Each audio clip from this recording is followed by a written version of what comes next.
His family have held on to the hope that there may have been another explanation throughout the 29 days of searching that took place on this island.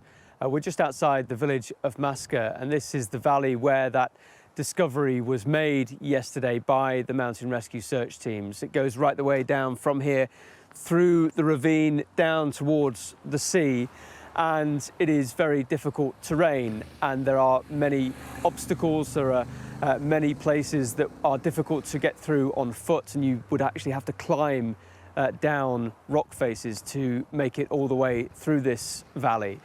And the confirmation from one of the courts in the Canary Islands in the last few minutes confirmed to Sky News is that the results from that autopsy that had been carried out show that via fingerprinting it was indeed Jay Slater, which of course was what they strongly suspected yesterday when they announced that those remains had been found, because they had also found his clothes and some of his possessions. So desperately sad news for his family.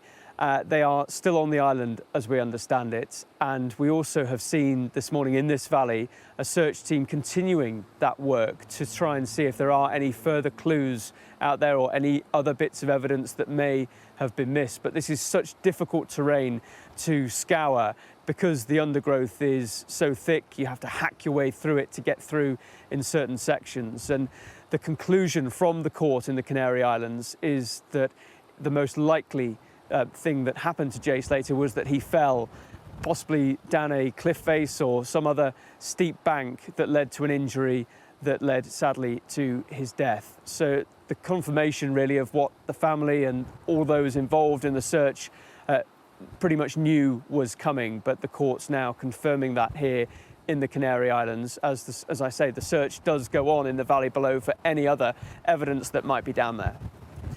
And as you've been talking to us, Tom, we've got a little bit more information from the Spanish authorities. They are saying, as we've said, that fingerprinting confirms it belongs to Jay Slater. The death due to multiple traumas compatible with a fall in the mountainous area, they are saying. What will his family do now? Presumably they will want to bring Jay's body back to the UK as soon as possible.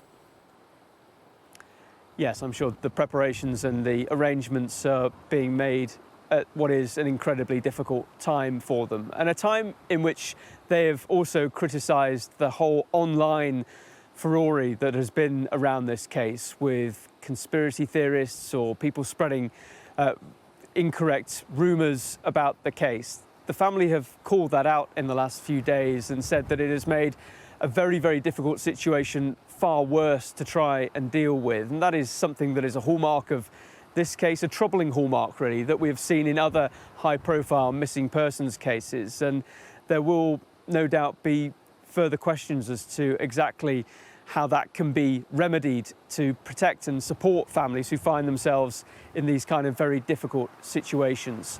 We know that also there will be kind of guidance and lessons to be learned, but there are also things such as the questions that still remain unanswered about Jay Slater's disappearance. Why did he set off on what seems like an almost impossible walk, an 11-hour walk from this point in the mountains back down to the south of the island after he'd been out partying?